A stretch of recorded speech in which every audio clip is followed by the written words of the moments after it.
જો લાસ્ટ લેક્ચરમાં આપણે કોષ વિશે પ્રાથમિક માહિતી મેળવી ગયા કે કોષ કોને કહેવાય, તો કે સજીવનો રચનાત્મક અને ક્રિયાત્મક એકમ એટલે કોષ. એની ચર્ચા આપણે સવિસ્તાર કરી ગયા. એના પછી કોષવાદની વાત કરી ગયા કે જે સ્લીડન અને શોને આપ્યો હતો, અને પછી રુડોલ્ફ વિર્સોએ કોષવાદમાં સુધારો કર્યો. કોષવાદમાં જે 3 બાબતોનો સમાવેશ થાય એની પણ આપણે વાત કરી ગયા કે કોષવાદમાં કઈ 3 બાબતોનો સમાવેશ થાય, તો કે નંબર 1, સજીવનો રચનાત્મક અને ક્રિયાત્મક એકમ કોષ છે. નંબર 2, બધા જ સજીવો કોષો અને કોષોની નિપજોથી બનેલા છે.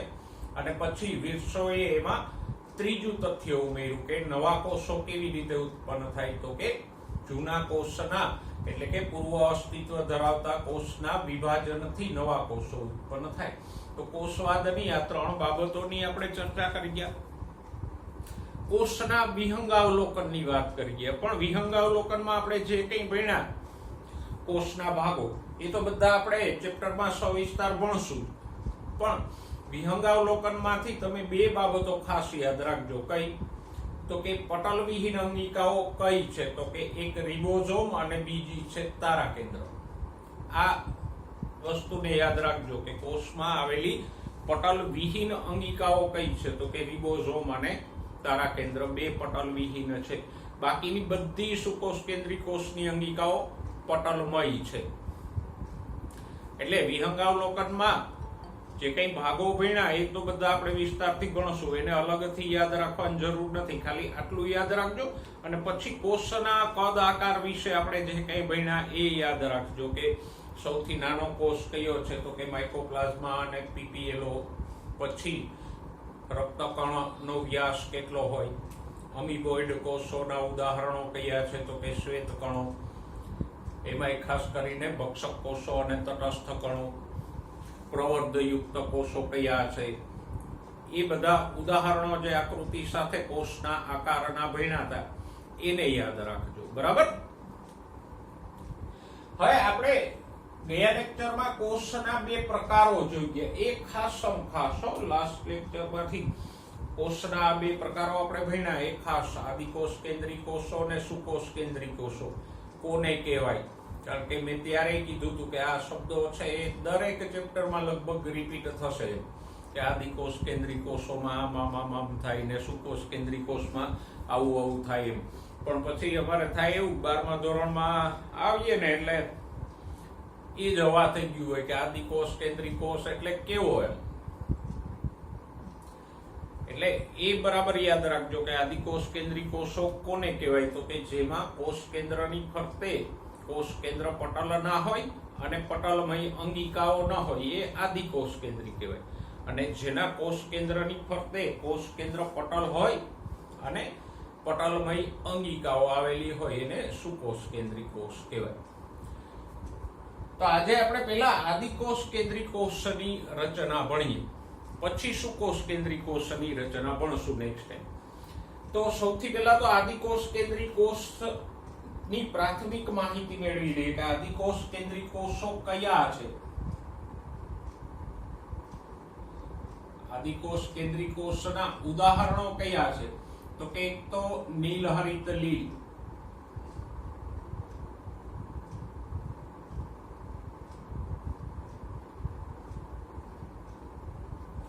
પછી બેક્ટેરિયાઓ. નીલહરિત લીલને આપણે સાયનોબેક્ટેરિયા પણ કહીએ. પછી માઇકોપ્લાઝમા જે સૌથી નાનો જીવંત કોષ છે.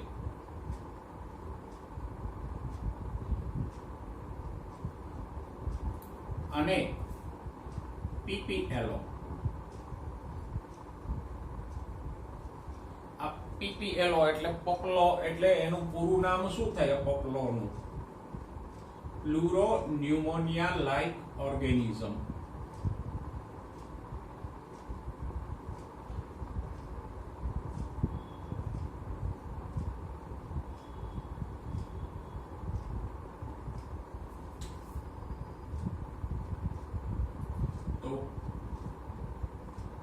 પીપીએલઓ નું પૂરું નામ યાદ રાખજો, પ્લુરો pneumonia like organism.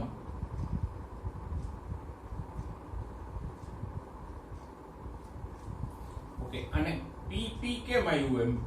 પ્લુરો pneumonia like organism. તો પીએનએલઓ શા માટે નાખ્યું? તો કે ન્યુમોનિયામાં આગળ પી સાયલન્ટ આવશે,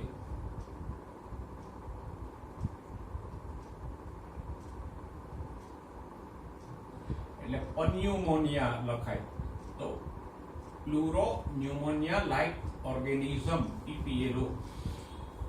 તો સૌથી પહેલું આદિકોષ કેન્દ્રી કોષના ઉદાહરણો કયા છે? તો કે નીલહરિત લીલ એટલે સાયનોબેક્ટેરિયા, બેક્ટેરિયાઓ, માઇકોપ્લાઝ્મા અને પીપીએલઓ એ આદિકોષ કેન્દ્રી કોષના ઉદાહરણો છે. સમજાઈ ગયા બરાબર? ઓકે. અને આવું બધું આપણે યાદ કરીએ, નીલહરિત લીલ અને બેક્ટેરિયા અને આદિકોષ કેન્દ્રી ને, તો કંઈક આપણને યાદ આવે ખરું આવું કંઈક ભણ્યા છીએ ભૂતકાળમાં કે નહીં? ક્યાં ભણ્યા? તો કે બીજા ચેપ્ટરમાં પેલા વીટેકર અંકલની વર્ગીકરણ પદ્ધતિ ભણતા હતા ને, એમાં આવતું હતું એક જમણી બાજુના પાને એક કોષ્ટક હતું ને, એમાં 5 સૃષ્ટિઓ હતી ને, એમાં લખ્યું હતું મોનેરાની સામે કે એમાં આદિકોષ કેન્દ્રીયોનો સમાવેશ થાય. તો વીટેકરે આ આદિકોષ કેન્દ્રી સજીવોનો સમાવેશ મોનેરા સૃષ્ટિમાં કર્યો તો એ જ આદિકોષ કેન્દ્રીની રચના આપણે અહીંયા ભણવાની છે. તો ઉદાહરણોની વાત કરી. નેક્સ્ટ હવે કદની વાત કરીએ કે આદિકોષ કેન્દ્રીયોનું કદ કેવડું હોય કોષોનું? તો કે સુકોષ કેન્દ્રી કરતા નાના હોય.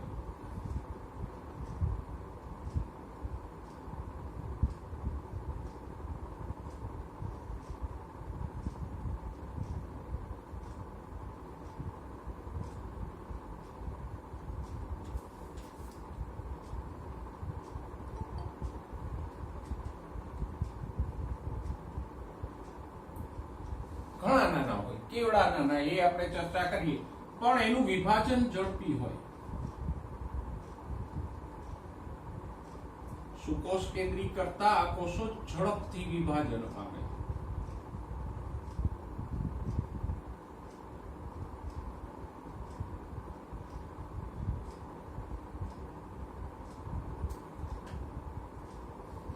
એટલે જુઓ, કોઈ બેક્ટેરિયાજન્ય રોગ આપણને લાગુ પડ્યો હોય તો એ ફટાફટ ફેલાઈ જાય, કારણ કે આ આદિકોષ કેન્દ્રીઓ ઝડપથી વિભાજન પામી અને સંખ્યામાં વધારો કરી દે, એટલે બેક્ટેરિયલ રોગો છે એ ઝડપથી ફેલાય છે શરીરમાં.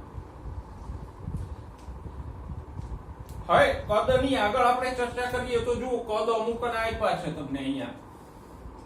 જેમ કે સુકોષ કેન્દ્રી કોષો છે એનું કદ કેવડું હોય?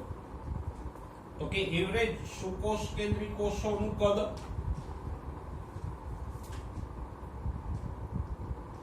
તમને પુસ્તકમાં પણ આકૃતિથી દર્શાવ્યું છે.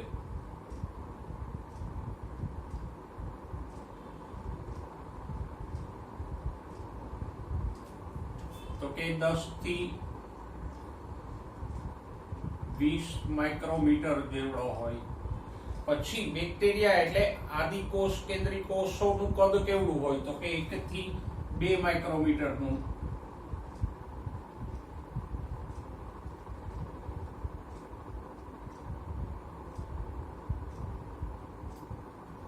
એટલે લગભગ સુકોષ કેન્દ્રી કરતા 10મા ભાગનું કદ થયું. પછી પીપીએલઓ અને માઇકોપ્લાઝમાની વાત કરો તો એ તો આના કરતાય નાના છે. કેવડા છે? તો કે 0.1 માઇક્રોમીટરના. અને વાયરસનું કદ કેવડું છે? તો કે 0.02 માઇક્રોમીટર જેવું.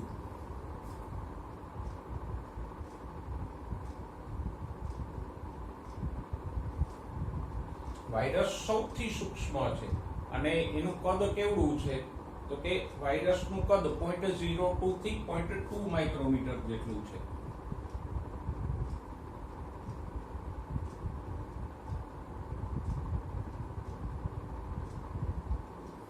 તો અહીંયા આપણને કદની સરખામણી આકૃતિ સાથે આપી છે. તો અહીંયા આપણે જોઈ શકીએ કે સુકોષ કેન્દ્રી કોષો કરતા આદિકોષ કેન્દ્રીઓ ઘણા બધા નાના છે. હા, વાયરસ સૌથી નાના છે, પણ વાયરસને આપણે કોષ નથી ગણતા, કારણ કે બીજા ચેપ્ટરમાં પણ આપણે ભણી ગયા કે વાયરસ અકોષીય રચના છે, એ કોષ નથી. તો આપણે કદની વાત કરી. પછી એક વધારાની વાત કહી દઉં કે આદિકોષ કેન્દ્રીઓ હંમેશા એકકોષીય હોય, ક્યારેય બહુકોષીય ના હોય.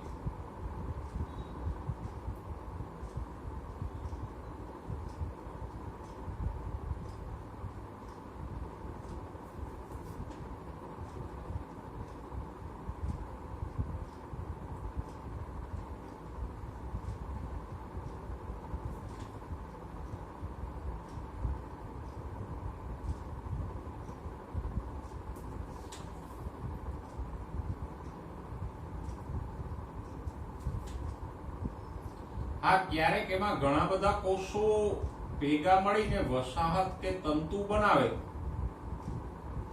પણ એ તો એક સમૂહ છે. સમજાવું? એ કોઈ એક સજીવ નથી, તો ઘણા બધા એકકોષી સજીવોનો કે કોષોનો સમૂહ છે. એ ભેગા મળીને કામ નથી કરતા. એટલે આદિકોષ કેન્દ્રીઓ હંમેશા કેવા હોય તો કે એકકોષી જ હોય, ક્યારેય બહુકોષીય ના હોય. કદ પછી વાત કરીએ આકારની.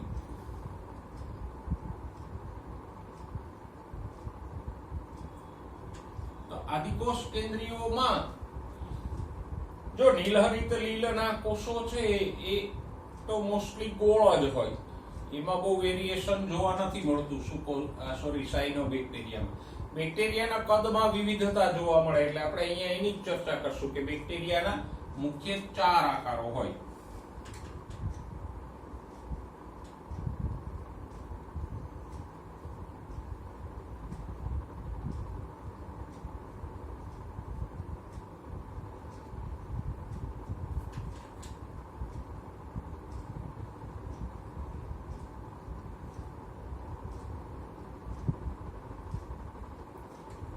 કયા 4 આકારો છે? તો કે એક છે ગોલાણુ,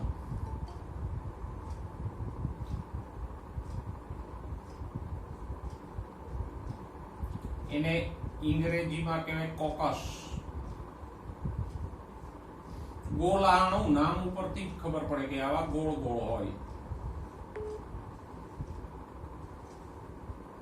પછી બીજા છે, એક જ સેકન્ડ હો,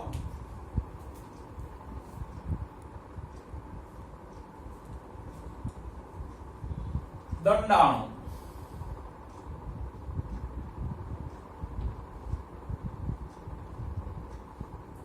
તો કે એ છે, એને અંગ્રેજીમાં કહીશું બેસિલસ.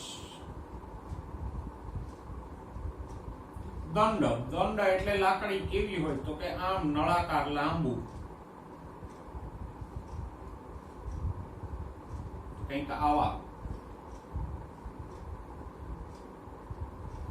ત્રીજો આકાર છે વક્રાણુ. વક્રાણુ એટલે વાંકા.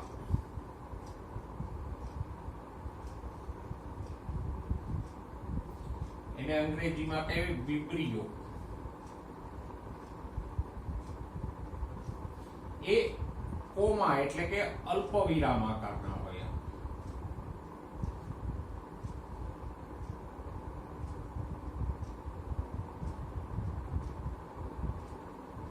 આ રીતે. અને ચોથા છે કુંતલાકાર, સ્પિરિલિયમ.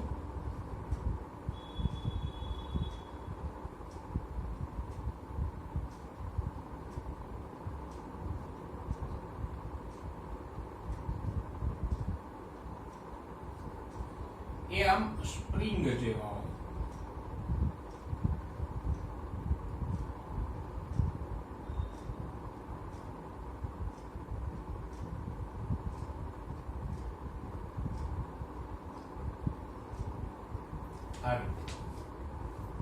તો આકારની દ્રષ્ટિએ બેક્ટેરિયાઓના આ 4 આકારો હોય, અને આ જ રીતે બેક્ટેરિયાને વર્ગીકૃત પણ કરવામાં આવે મુખ્ય 4 ભાગોમાં. ગોલાણુ એટલે કોકસ, દંડાણુ એટલે બેસિલસ જે દહીંમાં હોય, વક્રાણુ એટલે વિબ્રિયો અને કુંતલાકાર એટલે સ્પિરિલિયમ, સ્પ્રિંગ જેવા આકારના.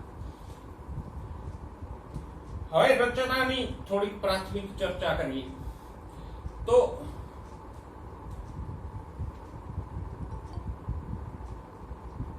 રચનામાં પ્રાથમિક રીતે આપણે એટલું કહી શકીએ કે રચના આપણે ડિટેલમાં જોશું, પણ પ્રાથમિક રીતે આપણે એટલું કહી શકીએ કે બધા જ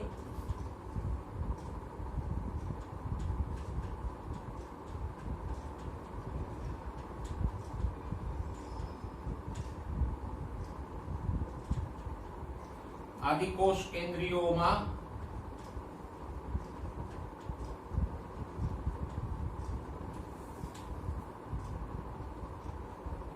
કોષ દિવાલ તો આવેલી હોય જ, અપવાદ રૂપે માઇકોપ્લાઝ્મા અને પીપીએલઓમાં નથી હોતી કોષ દિવાલ. બાકી બધા બેક્ટેરિયા, સાયનોબેક્ટેરિયા એ બધામાં કોષ દિવાલ હોય અને સેલ્યુલોઝ વિહીન હોય.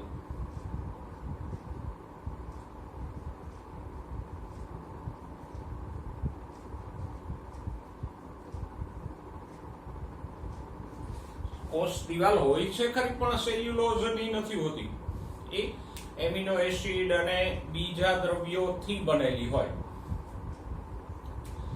પછી કોષની અંદર શું હોય તો કે કોષરસ પટલ હોય અને એની અંદર તરલ કોષરસ આધારક ભરેલું હોય. એ તો આપણે જે કોષના વિહંગાવલોકનમાં ભણ્યા એ અહીંયા પણ હશે કે કોષની અંદર એક આધારક એટલે કે પ્રવાહી હોય અને એની અંદર ડીએનએ આવેલું હોય.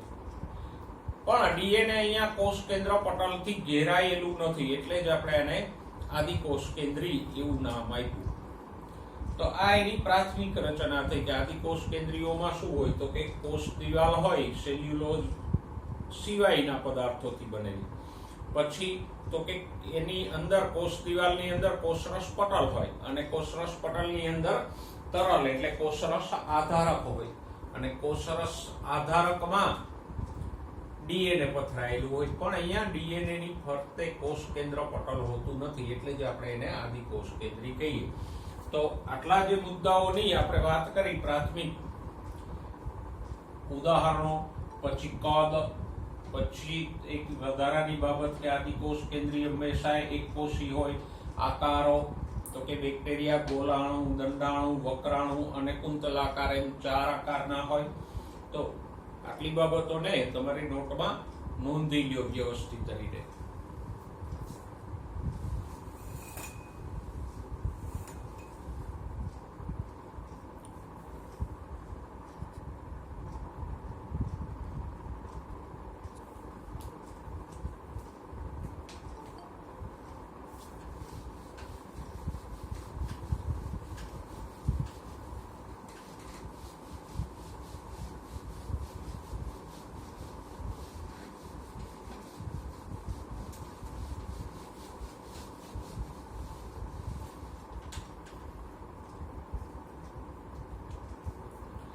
હવે આદિકોષ કેન્દ્રીની રચના ઉપર જઈએ તો આદિકોષ કેન્દ્રી સજીવોની રચના, કોષોની રચનાને આપણે 3 ભાગોમાં વિભાજિત કરી શકીએ.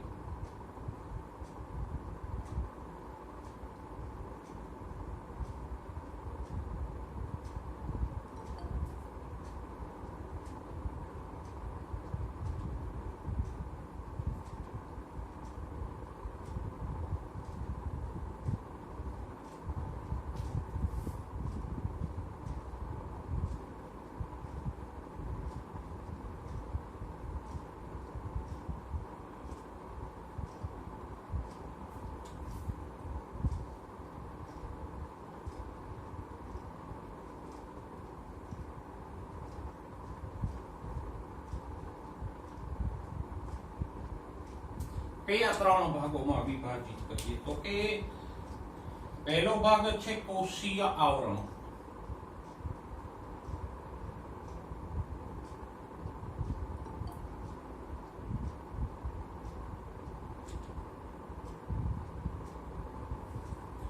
પછી બીજો ભાગ છે કોષીય આવરણના રૂપાંતરણ.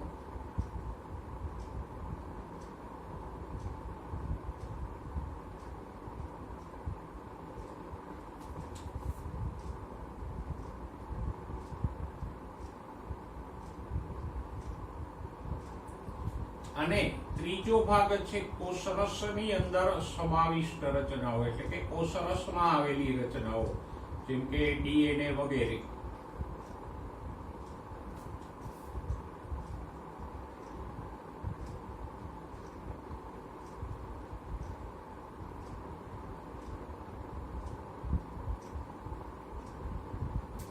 તો આમ આદિકોષ કેન્દ્રી કોષને આપણે આ ત્રણ ભાગમાં સમજી શકીએ એની રચના. કયું? કોષીય આવરણ, પછી કોષીય આવરણના રૂપાંતરણો અને કોષરસમાં સમાવિષ્ટ રચનાઓ. જોતા જઈએ એક એકને. પહેલા વાત કરીએ કોષીય આવરણની.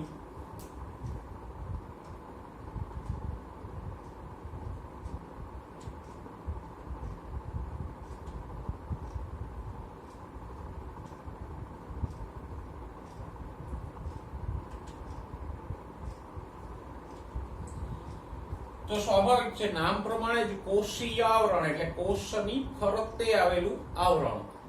અહીંયા કોષની ફરતે ફક્ત કોષ દિવાલ ના હોય. જો વનસ્પતિ કોષ હોય તો એમાં બેવડું કોષીય આવરણ હોય. કયું? કોષ દિવાલ અને કોષરસ પટલ, એ બેવડું આવરણ હોય. પ્રાણી કોષમાં ફક્ત એક જ આવરણ હોય, કોષરસ પટલ. જ્યારે અહીંયા 3 સ્તરનું આવરણ હશે. એક તો કોષરસ પટલ, એની બહાર કોષ દિવાલ અને એની બહાર એક ગ્લાયકોકેલિક્સ જેવા પદાર્થનું બનેલું આવરણ હોય. એટલે પ્રાણી કોષમાં ફરતે એક જ આવરણ હોય. કયું? કોષરસ પટલ. વનસ્પતિ કોષમાં કોષની ફરતે 2 સ્તરનું આવરણ હોય. કયું? કોષરસ પટલ અને એની બહાર કોષ દિવાલ. જ્યારે આદિકોષ કેન્દ્રીમાં 3 સ્તરનું આવરણ હોય. કોષરસ પટલ, એની બહાર કોષ દિવાલ અને સૌથી બહાર ગ્લાયકોકેલિક્સ જેવા પદાર્થનું બનેલું આવરણ. ઓકે, તો અહીંયા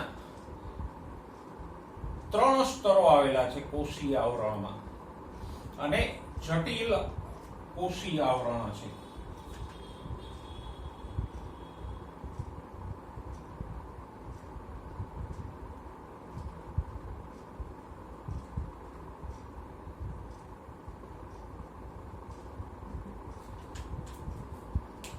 કયા 3 સ્તરોનું બનેલું છે? તો કે સૌથી બહાર આવેલું છે ગ્લાયકોકેલિક્સ નું આવરણ.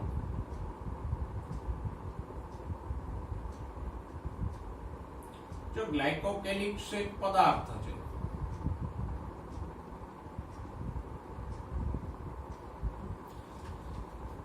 હવે આ ગ્લાયકોકેલિક્સ છે જુદા જુદા બેક્ટેરિયામાં 2 માંથી એકાદ પ્રકારનું હોય. ઘણા બેક્ટેરિયામાં એ શિથિલ અને શ્લેષ્મીય હોય, જ્યારે ઘણા બેક્ટેરિયામાં એ એકદમ કઠણ હોય. જો એ સખત એટલે કે કઠણ હોય તો આપણે એને કહીશું પ્રાવર, જ્યારે શિથિલ હોય તો એને કહીશું શ્લેષ્મીય આવરણ. એટલે આ ગ્લાયકોકેલિક્સનું આવરણ છે એ કાં તો શ્લેષ્મીય અને શિથિલ હોય અથવા તો સખત હોય. સખત હોય તો એને આપણે કહીશું પ્રાવર. અને આ એક રક્ષણાત્મક આવરણ છે કે જે બેક્ટેરિયાને એન્ટીબાયોટિક્સ જેવી દવાઓ વગેરેથી રક્ષણ આપતું હોય છે. તો કોષીય આવરણનો પહેલો ભાગ કયો છે? ગ્લાયકોકેલિક્સનું આવરણ. હવે અહીંયા હું દોરું.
તો આ થયું.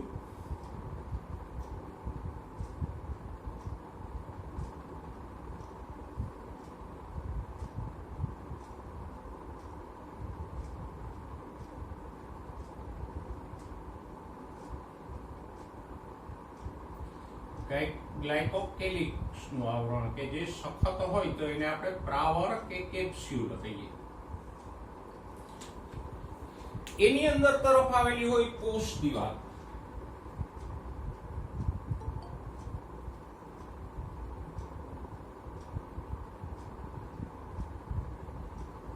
આપણે હમણાં આગળ વાત કરી ને કે બધા જ આદિકોષ કેન્દ્રીયોમાં કોષ દિવાલ હોય, ભલે સેલ્યુલોઝની બનેલી ના હોય, તો કોષ દિવાલ છે બેક્ટેરિયાનો આકાર નક્કી કરે, એને એટલે કે એનો આકાર જાળવી રાખે, એને મજબૂતી આપે અને બેક્ટેરિયાને તૂટવાથી કે પતનથી એટલે વિઘટન પામતા અટકાવે. તો આમ કોષ દિવાલ સેલ્યુલોઝ સિવાયના પદાર્થોની બનેલી હોય અને બેક્ટેરિયાનો આકાર જાળવી રાખે, એને તૂટવાથી બચાવે, પછી કોઈ એન્ટીબાયોટિક્સ દ્રવ્યોથી બચાવે, એને પતનથી બચાવે એટલે કે વિઘટનથી બચાવે. તો આમ કોષ દિવાલ પણ રક્ષણાત્મક આવરણ છે અને એ આ ગ્લાયકોકેલિક્સના આવરણની અંદર તરફ આવેલો હોય.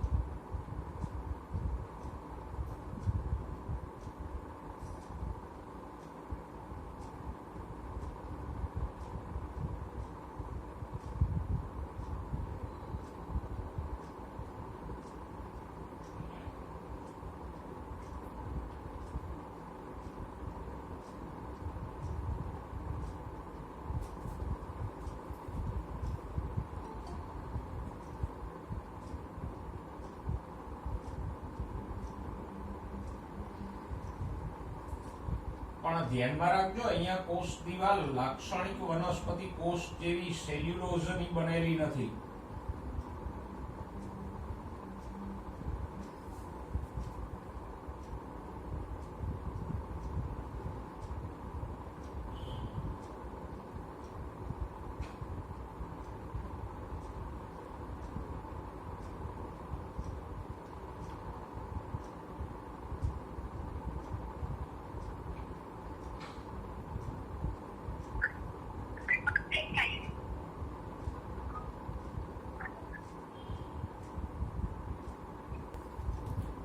હવે ત્રીજું સ્તર કોષીય આવરણનું એ છે કોષરસ પટલ.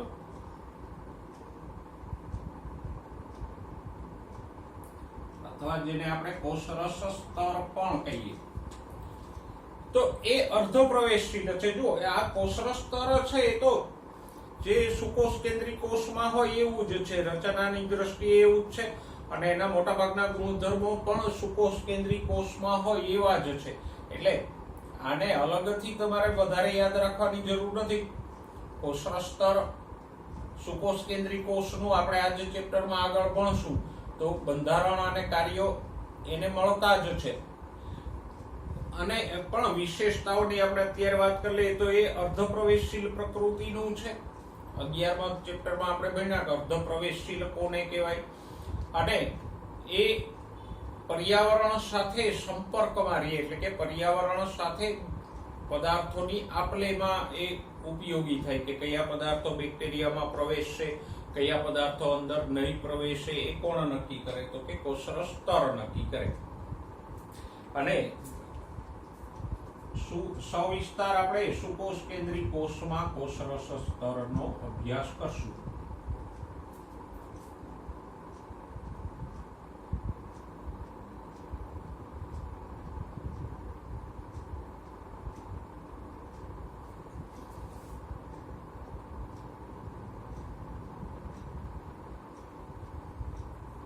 આ થયું આપણું તો નહીં બેક્ટેરિયાનું કોષરસ સ્તર.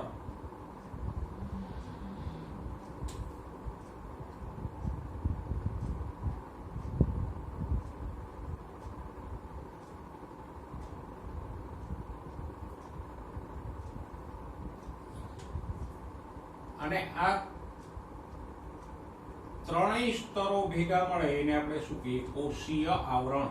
તો કોષીય આવરણમાં 3 સ્તરોનો સમાવેશ થાય. એક ગ્લાયકોકેલિક્સનું આવરણ કે જે કાં તો સખત હોય તો આપણે એને કેપ્સ્યુલ કે પ્રાવર કહીએ, અથવા અમુક બેક્ટેરિયામાં એ શ્લેષ્મીય હોય અને રક્ષણાત્મક છે. પછી કોષ દિવાલ, તો કે એ સેલ્યુલોઝ સિવાયના પદાર્થોની બનેલી હોય અને બેક્ટેરિયાનો આકાર જાળવે અને રક્ષણાત્મક છે. અને કોષરસ્તર, તો કે એ અર્ધપ્રવેશશીલ છે અને પર્યાવરણના સંપર્કમાં રહે, એટલે કે બેક્ટેરિયા ની અંદર જે કઈ દ્રવ્યો પ્રવેશતા હોય કે બહાર જતા હોય એનું નિયમન આ કોષરસ્તર કરે. અને રચના અને કાર્યની દ્રષ્ટિએ સુકોષ કેન્દ્રી કોષો જેવું જ છે. તો ફરી એકવાર જો, આદિકોષ કેન્દ્રી કોષમાં આપણે 3 ભાગો પાડ્યા હતા: કોષીય આવરણ, કોષીય આવરણના રૂપાંતરણો અને કોષરસમાં સમાવિષ્ટ રચનાઓ. એમાંથી પહેલું આપણે જોયું કોષીય આવરણ, કે જે 3 સ્તરમાં વિભાજિત હોય. ગ્લાયકોકેલિક્સનું આવરણ, એની અંદર તરફ કોષ દિવાલ અને સૌથી અંદર તરફ કોષરસ સ્તર.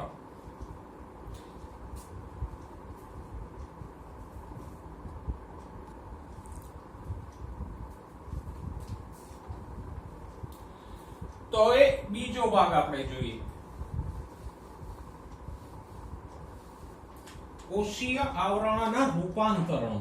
આ કોષીય આવરણ છે એ આવું સીધું સાદું ના હોય, એમાંથી ઘણી બધી બીજી રચનાઓ પણ ઉદ્ભવે.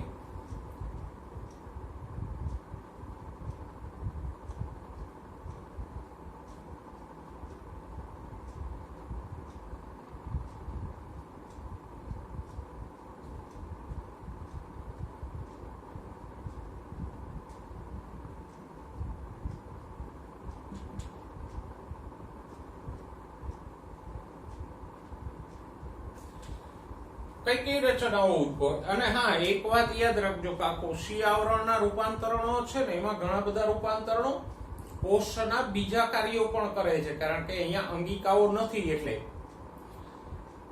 તો જોઈએ એટલે સમજાશે. કોષીય આવરણમાંથી કઈ રચનાઓ ઉદ્ભવે, તો કે એમાંની પહેલી રચના છે મેસોઝોમ. કોષીય આવરણમાંથી પહેલી રચના કઈ ઉદ્ભવે, તો કે મેસોઝોમ.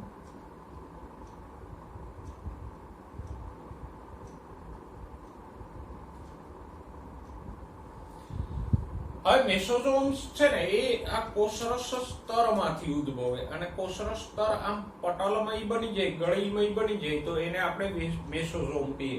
એટલે આપણે કહીએ કે એના વિસ્તૃતીકરણથી ઉદ્ભવે. આ રીતે જો, આ કોષરસ પટલ છે આમ સીધું ન રહે, પણ અહીંથી આમ અંદરની તરફ આવું ગળીદાર બની જાય.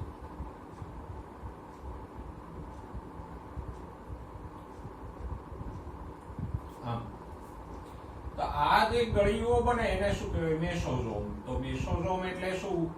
તો કે કોષરસ પટલની આવી ગળીઓને મેસોઝોમ કહેવાય.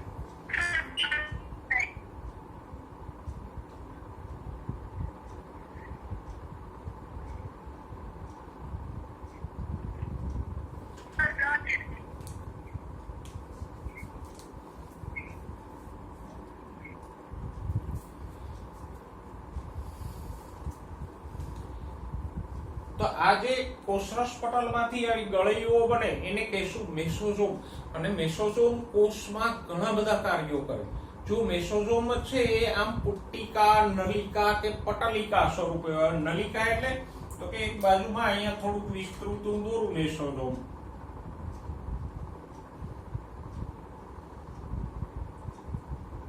તો આમ હોય, આ પટલિકા છે, આમ વારંવાર ગળીમય થાય છે. પછી ઘણી વાર આમ નલિકામય હોય, ખાલી આમ ગળીઓ પડવાને બદલે ખાલી આવું. અને ઘણી વાર એમાંથી પુટ્ટિકાઓ પણ ઉત્પન્ન થાય આ ભાગેથી. આમ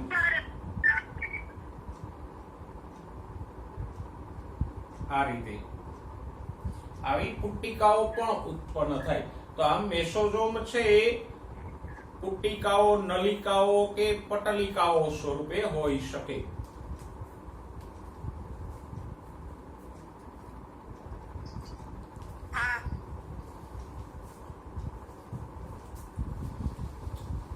આ મેસોઝોમના કાર્યો છે ઘણા બધા મહત્વના છે. જો મેસોઝોમ છે એક તો કોષ દિવાલના નિર્માણમાં ભાગ લે, પછી ડીએનએ સ્વયંજનનમાં ભાગ લે, અને બાળકોષોમાં ડીએનએ નું વિતરણ, એટલે કે ડીએનએ ડબલ થાય પછી અડધું આ બાજુ જાય અડધું આ બાજુ જાય, એમાં પણ ભાગ લેશે.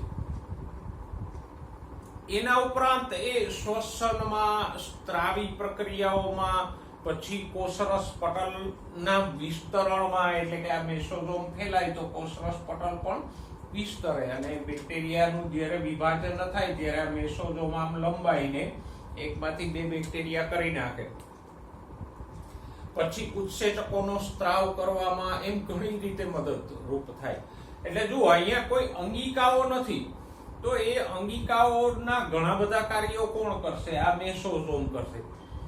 જેમ કે સુકોષ કેન્દ્રી કોષમાં શ્વસનની ક્રિયામાં કણાભસૂત્ર ભાગ લે, પણ અહીંયા કણાભસૂત્ર નથી, તો પેલું ઓક્સિડેટિવ ફોસ્ફોરાયલેશન ને એ પ્રક્રિયાઓ આમાં થશે, વિજાણુ વાહકો આમાં હશે. તો કણાભસૂત્રના બદલે એ શ્વસનની ક્રિયામાં ભાગ લે. પછી તારા કેન્દ્રને બદલે એ ડીએનએ ના સંયોજન અને કોષ વિભાજનમાં ભાગ લે.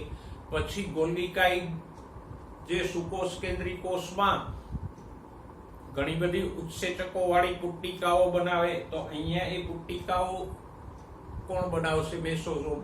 તો આ મેસોઝોમ છે એ સુકોષ કેન્દ્રી કોષના કણાભસૂત્ર, ગોલ્ગીકાય, તારા કેન્દ્ર એવી અલગ અલગ અંગિકાઓને બદલે અહીંયા મેસોઝોમ કાર્ય કરશે. કારણ કે આમાં કોઈ અંગિકાઓ તો ન હોય આદિકોષ કેન્દ્રી કોષમાં, પણ અંગિકાઓ નથી તો અંગિકાઓના બદલે કોઈ કાર્ય કરનારું તો હોવું જોઈએ ને.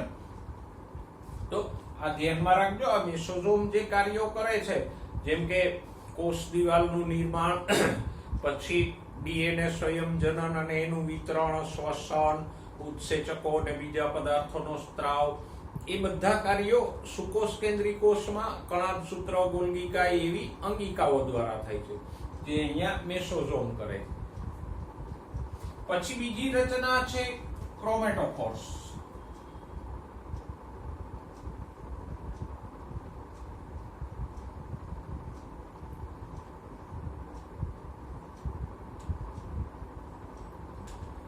એ પ્રકાશ સંશ્લેષી બેક્ટેરિયાઓ, ખાસ કરીને નીલહરિત લીલ અને બીજા જાંબલી કે લીલા પ્રકાશ સંશ્લેષી બેક્ટેરિયાઓમાં ક્રોમેટોફોર્સ જોવા મળે. કારણ કે અહીંયા જેમ કણાભસૂત્ર નથી એમ હરિતકણય નથી, તો હરિતકણના બદલામાં કોઈ કામ કરનારું હોવું જોઈએ ને.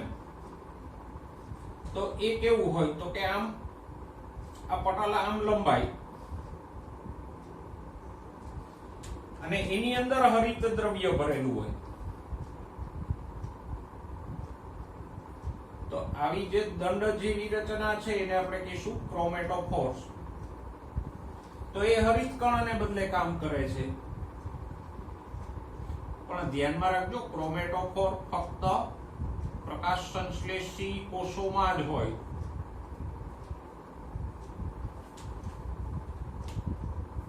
ઓકે, પછી છે કશા. કોષીય આવરણના રૂપાંતરણોમાં ત્રીજું છે કશા. કશા તો આમ પણ આપણે જાણીએ છીએ, એક લાંબી ચાબુક જેવી રચના હોય કે જે 3 ભાગો ધરાવે: તંતુ, અંકુશ અને તલકાય. એમાંથી તલકાય છે એ અહીંયા હોય કોષરસ પટલમાં.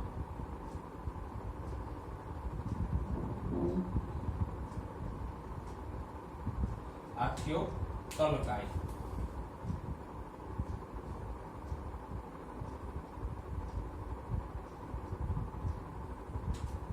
પછી એમાંથી લંબાયેલો હોય આમ એક તંતુ કે ચાબુક જેવી રચના.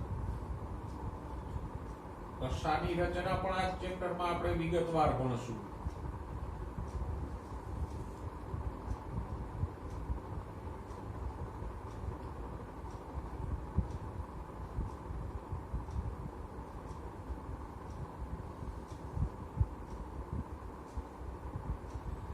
અને છેડે એક અંકુશ આવેલો હોય કે જે હૂક જેવી રચના. તો આમ કશા શેમાંથી ઉદ્ભવે? તો કે આવી એક તલકાય નામની રચનામાંથી કશા ઉદ્ભવે. અને આ કશા અને તલકાઈ છે એ પણ કોષરસ પટલ સાથે જ સંકળાયેલી રચનાઓ છે. અને કશાનું કામ તમે જાણો છો, શું કામ છે તો કે એ પ્રચલનમાં ઉપયોગી થાય, હલનચલન અને પ્રચલનમાં. પછીની રચનાઓ છે પીલી અને ફીમરી.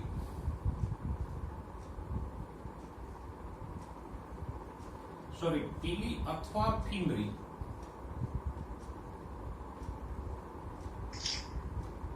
તો આ પીલી કે ફીમરી છે એ નાની નાની રચનાઓ છે કે જે કોષરસ પટલમાંથી આમ લંબાયેલી હોય બેક્ટેરિયાની સપાટી સુધી. આ રીતે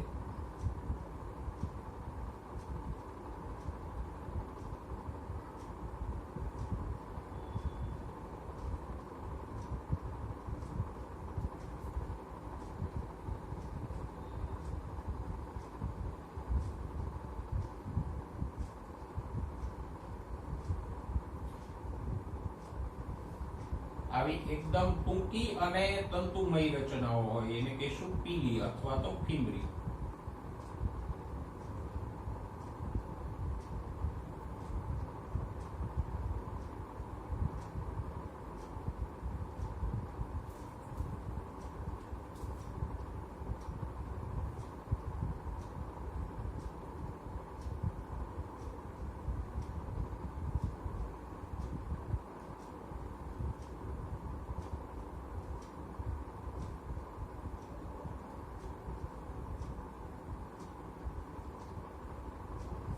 આવી અસંખ્ય તંતુમય રચનાઓ હોય. આપણે તો થોડીક જ દોરીએ છીએ. હવે આ પીલી કે ફીમરી છે એનું કામ પ્રચલનમાં કઈ નથી. એવું નથી કે એના દ્વારા પક્ષમોની જેમ હલનચલન કરી શકશે બેક્ટેરિયા. એનો પ્રચલનમાં કોઈ રોલ નથી, પણ એ કોઈ આધાર સાથે ચોંટવામાં, એટલે કે બેક્ટેરિયાની જે વસાહત હોય, તો ધારો કે પથ્થર ઉપર પાણીમાં વસાહત થાય છે તો એને ચોંટવામાં, પછી બીજા બેક્ટેરિયા સાથે સંકળાવવામાં ઉપયોગી થાય.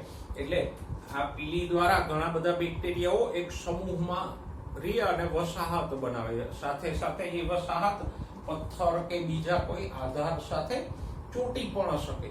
તો આ પીલી કે ફીમરી જે વિશિષ્ટ પ્રોટીનની બનેલી છે એ આમ પથ્થર સાથે કે યજમાન પેશીઓ કે કોષો સાથે ચોંટવામાં અને વસાહત બનાવવામાં ઉપયોગી થાય. એ અરસપરસ એકબીજા બેક્ટેરિયાઓને પણ આમ જોડી રાખે.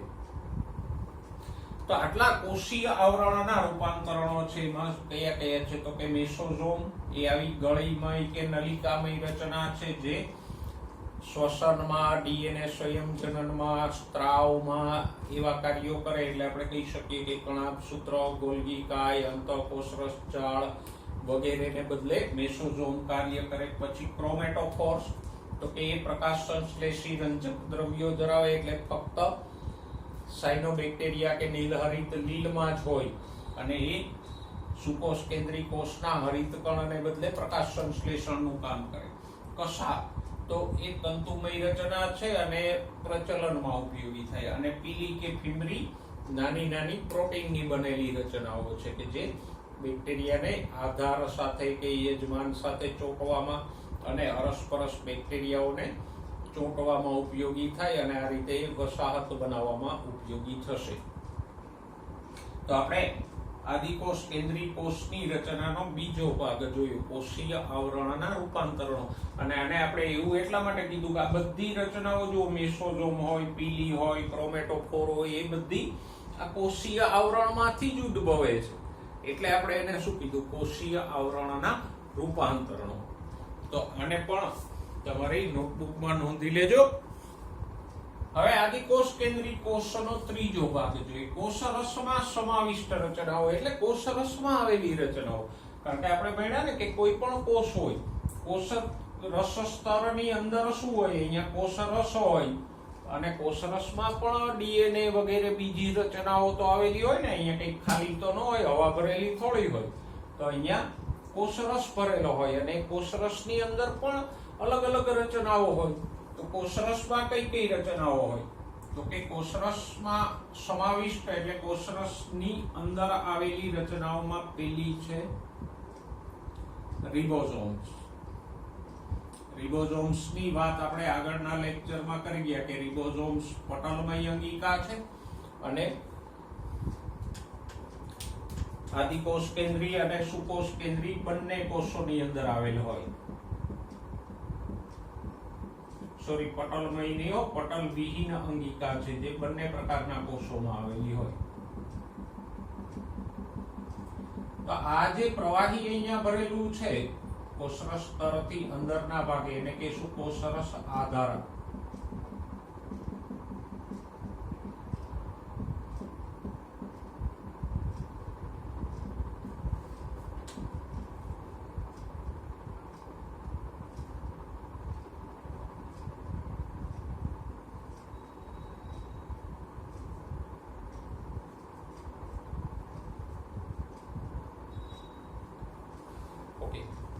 અને કોષરસ આધારકમાં કે કોષરસમાં પેલી રચના હોય રિબોઝોમ, જે કોષરસની અંદર તરતી હોય.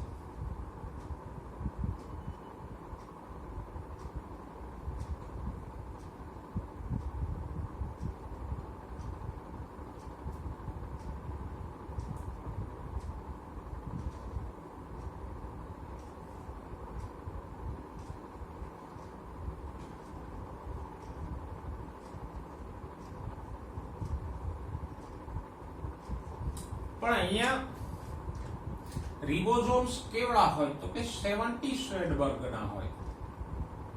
શ્વેડબર્ગ છે રિબોઝોમનું કદ માપવાનો એકમ છે. રિબોઝોમમાં સામાન્ય રીતે આમ બે પેટા એકમો હોય,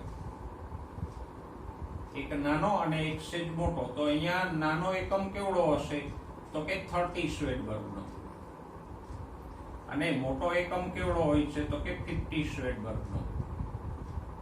પણ આનું ટોટલ કદ કેટલું થશે? 70 શ્વેડબર્ગ. હવે કોઈ એમ ના કહેતા કે તમને સરવાળો નથી આવડતો, 30 + 50 = 80 થાય. અહીંયા નહીં થાય, કારણ કે બે ઉપ એકમો ભેગા મળે એટલે સરવાળે કદ થોડું ઓછું થઈ જાય. શ્વેડબર્ગ યુનિટ છે એ આખું અલગ રીતે માપ છે. તો અહીંયા રિબોઝોમ્સ કેવડા હોય? 70 શ્વેડબર્ગના હોય કુલ. એના બે પેટા એકમો કેવડા હોય તો કે એક નાનો એકમ 30 શ્વેડબર્ગનો હોય અને મોટો એકમ 50 શ્વેડબર્ગનો હોય. ટોટલ થશે 70 શ્વેડબર્ગના. સુકોષ કેન્દ્રીય કોષમાં મોસ્ટલી 80 શ્વેડબર્ગના રિબોઝોમ્સ હોય. હવે રિબોઝોમ્સ કામ કેવી રીતે કરે તો કે કોષમાં ડીએનએ હોય, ડીએનએ ઉપરથી એમઆરએનએ બને.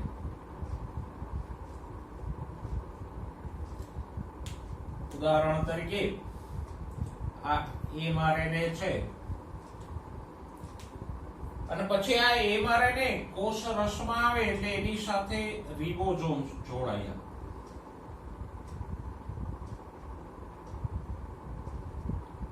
આ રિબોઝોમ છે, આ એમઆરએનએ છે, આ રિબોઝોમ છે. તો અને પછી આ એમઆરએનએ અને રિબોઝોમ બે ભેગા મળીને પ્રોટીન સંશ્લેષણ કરે, એટલે કે પ્રોટીન બનાવે. તો આમ પ્રોટીન બનાવવામાં રિબોઝોમની ભૂમિકા અગત્યની છે. અને ઘણીવાર જો એમઆરએનએ વધારે લાંબો હોય તો એની સાથે આમ ઘણા બધા રિબોઝોમ્સ જોડાઈ જાય, એટલે પ્રોટીન બનાવવાની ક્રિયા ઝડપી થાય. તો જ્યારે અંડરલાઈન કરજો, એક એમઆરએનએ સાથે ઘણા રિબોઝોમ જોડાયેલા હોય તો એને કહેશું પોલીઝોમ અથવા પોલીરિબોઝોમ. ઘણા રિબોઝોમ છે તો ઘણા એટલે પોલી એટલે ઘણા. તો આમ એક એમઆરએનએ સાથે ઘણા બધા રિબોઝોમ્સ જોડાય તો એને શું કહીશું? પોલીઝોમ અથવા પોલીરિબોઝોમ. તો રિબોઝોમનું કાર્ય શું છે તો કે આ એમઆરએનએ સાથે રિબોઝોમ જોડાય અને પ્રોટીન સંશ્લેષણ કરે. પ્રોટીન સંશ્લેષણ કેવી રીતે થાય એની વિગતવાર ચર્ચા આપણે ધોરણ 12 ના ચેપ્ટર નંબર 6 માં કરશું. અત્યારે આટલું યાદ રાખો પ્રાથમિક કે રિબોઝોમનું કાર્ય શું છે તો કે એમઆરએનએ સાથે સંકળાય અને પ્રોટીન સંશ્લેષણ કરે. અને બીજું કે એક એમઆરએનએ સાથે જો ઘણા બધા રિબોઝોમ જોડાય તો એને આપણે શું કહીશું? પોલીરિબોઝોમ અથવા પોલીઝોમ. તો આ પહેલી રચનાની વાત કરી. રિબોઝોમ્સ કે જે આદિકોષ કેન્દ્રીય કોષમાં 70 શ્વેતબર્ગના હોય, એના બે પેટા એકમો 30 શ્વેતબર્ગ પ્લસ 50 શ્વેતબર્ગના હોય અને એ પ્રોટીન સંશ્લેષણમાં ભાગ લે. ઓકે, પછી બીજી રચના છે પ્લાઝમિડ.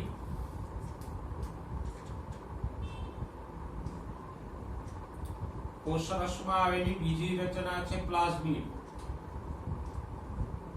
પ્લાઝમિડ છે એક ડીએનએ છે. પ્લાઝમિડ બીજું કઈ નથી પણ ઘણા બધા બેક્ટેરિયામાં આમ કોષરસની અંદર આવું વલયાકાર ડીએનએ હોય. વલયાકાર એટલે રિંગ જેવું.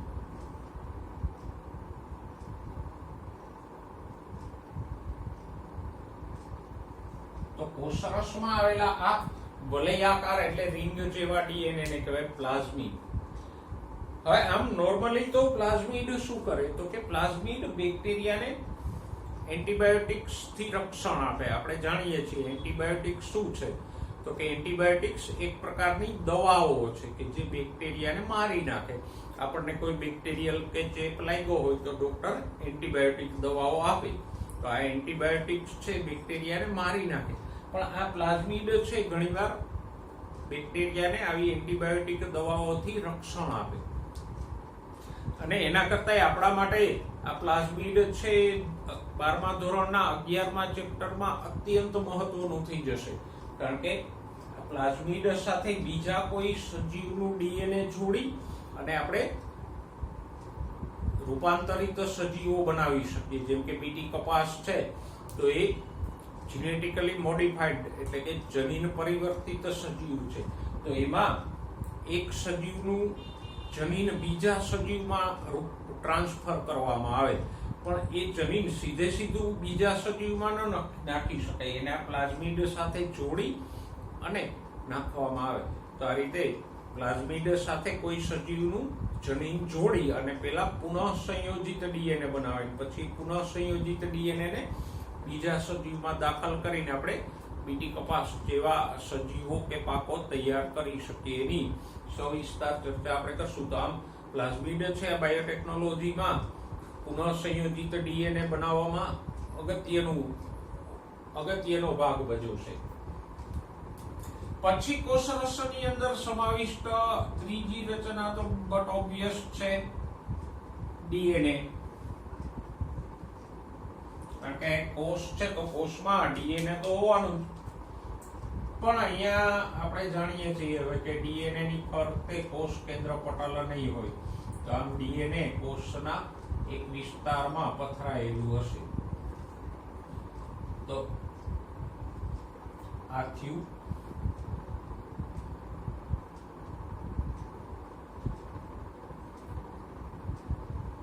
રંગસૂત્રીય ડીએનએ. એવો શબ્દ એટલે હોય કે પ્લાઝમિડ પણ ડીએનએ જ છે. અહીંયા બે ડીએનએ છે.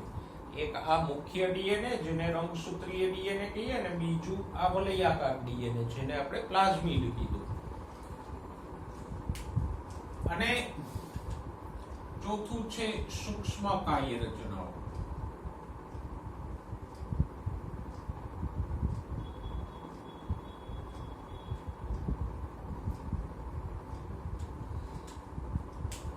કોષરસની અંદર વિવિધ સૂક્ષ્મ રચનાઓ પણ હોય. જેમ કે આવી કણિકાઓ આવેલી હોય.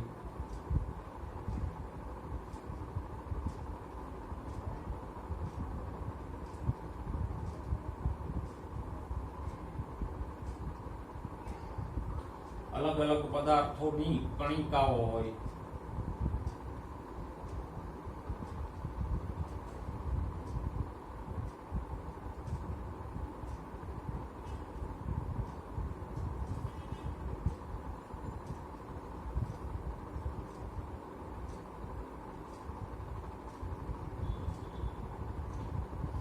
શેની કણિકાઓ હોય તો કે અંડરલાઈન કરજો. સિયાનોફાઇસિયન કણિકાઓ હોય, પછી ફોસ્ફેટની કણિકાઓ હોય, ગ્લાયકોજનની કણિકાઓ હોય, અને ઘણા કોષોમાં આવી કણિકાઓ તો જોવા મળે કે આ આદિકોષ કેન્દ્રીય કોષો નવી નવાઈના નથી કે એમાં આવી કણિકાઓ જોવા મળે. બટાકાના કોષો લઈને એને માઇક્રોસ્કોપ નીચે જુઓ તો એમાં સ્ટાર્ચની કણિકાઓ પુષ્કળ પ્રમાણમાં જોવા મળશે. પછી તેલીબિયાના કોષો લ્યો મગફળી કે એના, અને એ બીજના કોષોને માઇક્રોસ્કોપ નીચે જુઓ તો એમાં તેલી કણિકાઓ જોવા મળશે. તો આમ બધા કોષોમાં આવા કોઈને કોઈ સંગ્રહિત પદાર્થોની કણિકાઓ હોય જ. તો બેક્ટેરિયામાં મુખ્યત્વે કઈ કઈ કણિકાઓ જોવા મળે તો કે ફોસ્ફેટ સંગ્રહિત કણિકાઓ, પછી ગ્લાયકોજન સંગ્રહિત કણિકાઓ અને સિયાનોફાઇસિયન કણિકાઓ જોવા મળશે. સિયાનોફાઇસિયન કણિકાઓ છે એ સ્ટાર્ચ ધરાવતી કણિકાઓ છે, ગ્લાયકોજન કણિકાઓ ગ્લાયકોજન ધરાવતી છે, અને ફોસ્ફેટ કણિકાઓ ફોસ્ફેટ ધરાવતી છે. સાથે સાથે અચ્છા, તો આમાં શું જોવા મળશે? એક તો વિવિધ પ્રકારની કણિકાઓ,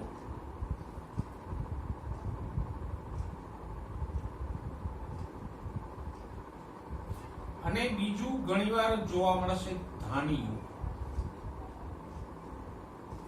ધાનીઓ એટલે કોથળીઓ જેવી રચના હોય.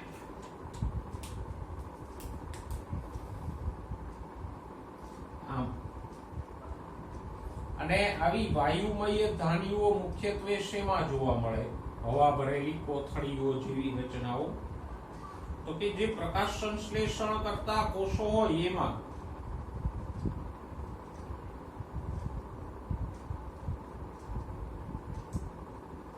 કારણ કે પ્રકાશ સંશ્લેષણ કરતો હોય કોષ તો એની અંદર ઓક્સિજન પુષ્કળ પ્રમાણમાં ઉત્પન્ન થતો હોય, તો એ ઓક્સિજન આવી વાયુમય ધાનીઓ સ્વરૂપે કોષરસની અંદર તરતો જોવા મળે, પછી એ ધાનીઓ દ્વારા ઓક્સિજન છે કોષની બહાર જતો રહે.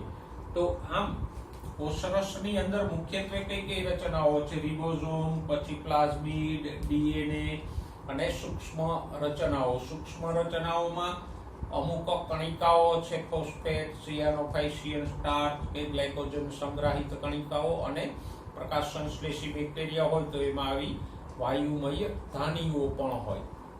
તો આ કોષરસમાં સમાવિષ્ટ રચનાઓની આપણે ચર્ચા કરી. હવે બેક્ટેરિયાની રચના આપણે પૂરી કરી. હવે એક વધારાનો મુદ્દો જોઈએ, ગ્રામ અભિરંજક. અહીંયા ગ્રામ એટલે પેલું વજન વાળું ગ્રામ નહીં હો, કિલોગ્રામ, 50 ગ્રામ ને 100 ગ્રામ ને એની વાત નથી. આ ગ્રામ એટલે એક ભાઈનું નામ હતું એમ, ક્રિસ્ટિયન ગ્રામ.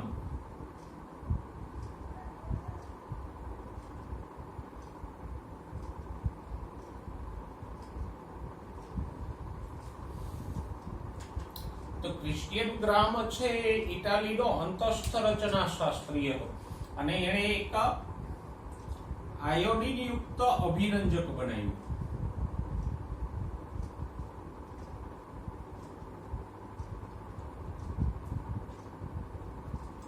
કેવું બનાવ્યું? આયોડિન યુક્ત. અને એ અભિરંજકનું નામ આ ક્રિસ્ટિયન ગ્રામ ઉપરથી આપવામાં આવ્યું, ગ્રામ અભિરંજક.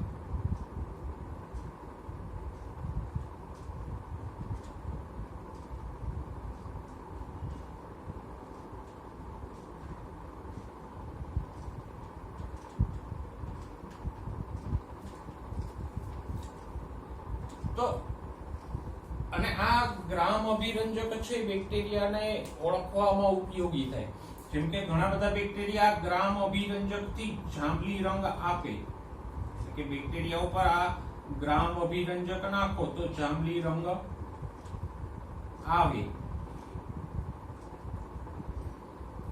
તો જે બેક્ટેરિયાઓ ગ્રામ અભિરંજકથી જાંબલી થાય એને કહેશું ગ્રામ પોઝિટિવ બેક્ટેરિયા.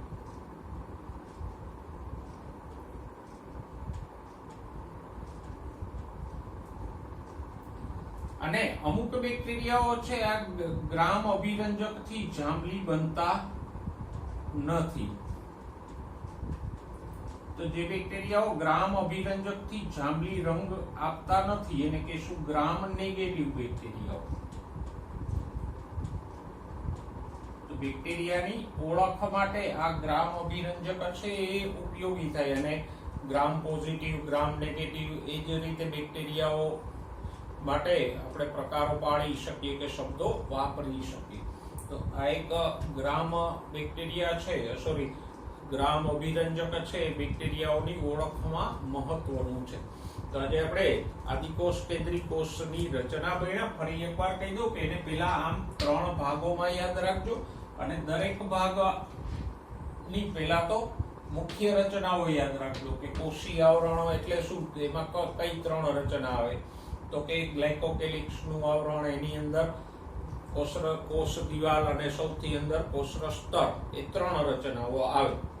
પછી એવી જ રીતે કોષીય આવરણના રૂપાંતરણોમાં શું આવે તો કે મેસોઝોમ, ક્રોમેટોફોર, પીલી કે ફિબ્રી, કસા, એ બધા કોષીય આવરણના રૂપાંતરણો છે. તો એમ યાદ રાખો ને પછી દરેકના કાર્યો કે ભાઈ આ 3 યાદ રાખ્યા, પછી એક ગ્લાયકોકેલિક્સ વિશે યાદ રાખો, કોષ દિવાલ વિશેનું પછી યાદ રાખો. તો આમ પેલા 3 ભાગો અને 3 ભાગોમાં આવતી રચનાઓ અને પછી એ રચનાઓના કાર્યોને રચના યાદ રાખો તો સરળતાથી યાદ રહી જશે. તો આજે આપણે આદિકોષ કેન્દ્રીય કોષની રચના સવિસ્તાર ભણ્યા. આકૃતિને વ્યવસ્થિત રીતે તમારી નોટબુકમાં નોંધી લેજો.